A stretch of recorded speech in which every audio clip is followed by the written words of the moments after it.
call this beat Will Smith, cause it slaps hard. Hear it not when I pull up on your boulevard. I'm gonna give you 7 ways that you can become more confident at being that guy that can take charge in the bedroom and really give her a dose of your masculine energy. So the first way is to stop asking her permission. Guys, I get it. You don't want the thing of her, you doing something where she's like, oh my God, that was whatever.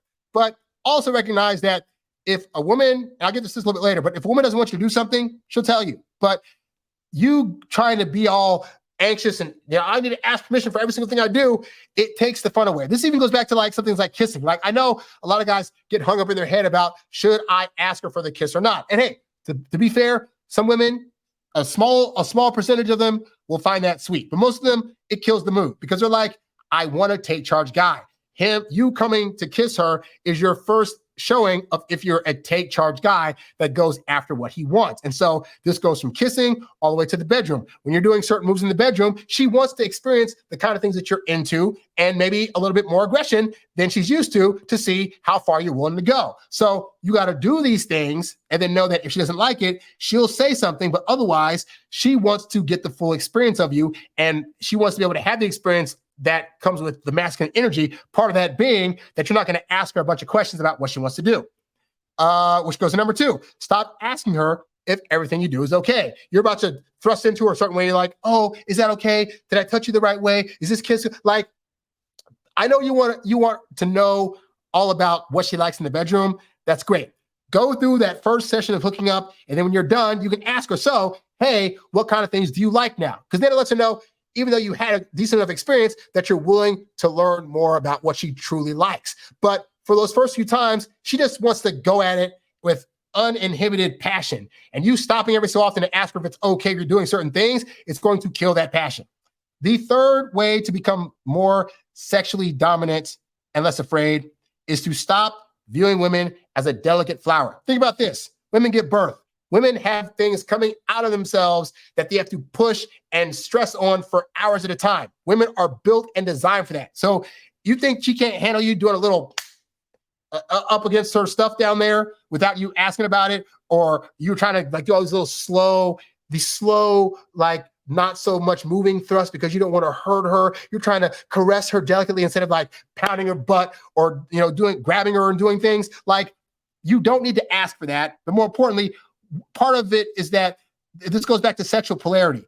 Women want to feel your masculine strength. So when you're doing things in the bedroom that allow her to feel the experience of your masculine strength, it's going to turn her on. When you start acting like a woman by trying to slowly caress her and gently kiss her, well, again, if she's a woman that's looking for a masculine guy and you're doing actions in the bedroom that are more feminine leaning, then it now feels to her as if you're a woman and not a guy. And if she's into dudes, it's going to turn her off. So it's not even to say that you can't have moments during the experience where you are gentle, but a bigger thrill for women is you go from being gentle to being aggressive, from caressing her to smacking her in the butt. Like you want to give her that variety of things, but a mixture of that stuff so she can still feel that you're treating her as you would as a guy where she's feeling that stuff, And so you don't want to be delicate with her the entire time. Most women you're going to find are going to actually be saying things like pound me harder, choke me harder, stuff like that. So that lets you know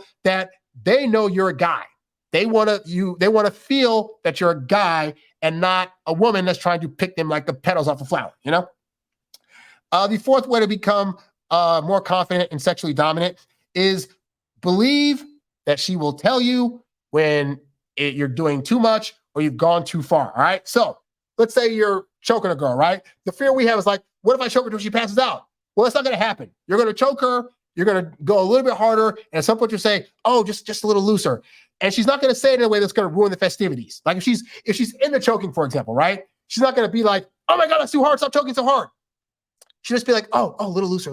There we go. Because she's going to still try to present the stoppage or the slow down of what you're doing in a feminine way so as not to ruin the mood. So women have voices, women have mouths. They can talk and say, hey, this is too much. Ow, that was a little too hard on the thrust there. Okay, that's the level of spanking that I can take. But let them tell that to you. Until they say something, assume that whatever you're doing is fine. If you're choking her and she's not complaining, go a little harder, go harder. And she's like, okay, and then go back to the previous level where she wasn't doing that. And now you know the level that she's at. If you're paddling her on the butt and you spank her, she's like, oh, that's good, a little bit more. And you spank her really hard. She's like, oh, okay, that was too much. Then great. Just go back one step to that previous level. You now know where to go. But the point is that she will tell you if it's too much. So don't be in your head, is this too much? Am I doing it too hard? Blah, blah, blah, blah. And then you're trying to ask her, is it okay? Are you fine? Like, don't do that. Just start making the assumption that what you're doing is fine until she says something. Assume she'll say it in a nice way if she wants the festivities to continue, and that you will be fine. The fifth way to become more confident and sexually dominant is read sex books together with her, especially if you're already a couple, been together for a while, and you're thinking you want to do more aggressive stuff, but you're not sure what she's going to be into. There are tons of books, Kama Sutra books, BDSM books, all these things you can read where you can both look at new things you want to try and you can get her approval then. Like, if you're going to ask for approval from a woman about sexual stuff, in the bedroom while it's happening is not the time to do it. The time to do it is when you're outside the bedroom, dressed up in regular clothes, having conversation. Hey, we should look at this book and see about some new stuff, blah, blah, blah. Oh, do you think you want to try this? Do you want to try this? I think I want to try that. Because then you can have the intellectual conversation about it outside the bedroom and then just know that you can prepare for that. So then when you're in the bedroom, it doesn't have to be a conversation. But again, you have those kind of conversations outside the bedroom if you're feeling so inclined to have to ask her questions about it.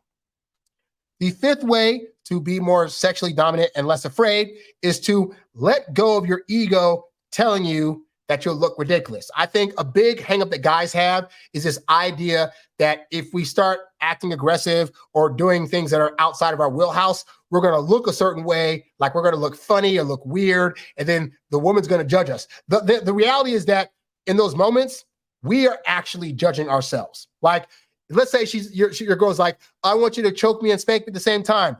You're thinking about, man, if I'm choking her and spanking her, I'm going to be at this weird angle and I'm going to be making these kind of noises. And I don't know if I want to look there because I'm a man, blah, blah, blah, blah. And in the sexual realm, you got to let that shit go. Like, your ego is going to hold you up from so many great experiences that both you and her want to potentially do if you're thinking, but I'm going to look silly. The reality is a woman that highly has interest in you and cares about you and wants to do these sexual things has already envisioned in her head how you're going to look when you do them. So you thinking you're going to look silly, she's already pictured it. She's already cool with it. You might as well go for it, you know? And then the seventh way to become more sexually dominant and less afraid of that is learn to be okay with the unknown. I think for most guys in the dating realm, we get so freaked out when we don't know a thing. Like, we don't know how she's going to react if I try to choke her. We don't know what's going to happen if I spank her too hard. We don't know if I tie myself up in leather, how I'm going to look, and if she's going to judge me. And you have to be completely okay knowing that the worst thing that will happen is you'll try some stuff, you'll realize you either like it or you don't, and you'll keep doing that thing, or you won't, or you'll find out that she really likes it, or she doesn't, and you'll move on to the next thing.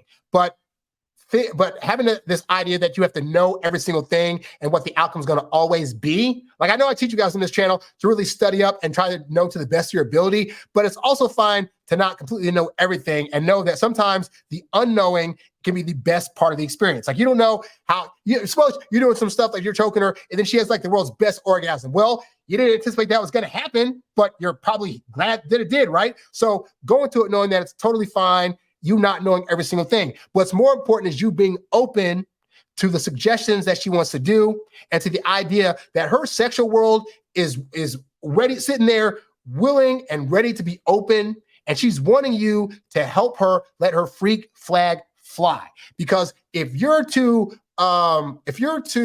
unavailable and not willing to be able to be open more sexually, then that means that in order for her to be in a relationship with you, she has to be closed off also. And that can cause some real turmoil within her, especially if she's a person that wants to let her freak flag fly. All right. So guys, be less apprehensive. Stop judging women thinking that, all these seemingly innocent looking girls out there are legitimately innocent girls and that you can't do anything with them. Because as we saw earlier, guys, this girl right here that's picking celery out of a garden is the same one that's on these various sites and doing all this kind of freaky stuff, because women's ability to be freaky, it is built in them. And more importantly, this is also true, is that women in good relationships where you're doing every single thing right, and where you're showing up the way you need to, they want to give you the ability to do whatever you want with them sexually in the bedroom. They want to be open to being able to be tied up, gagged, spanked, spit on, all these other things, because they just feel like you're bringing so much to their life and that you're doing everything that's so great that they want to be able to give that gift to you.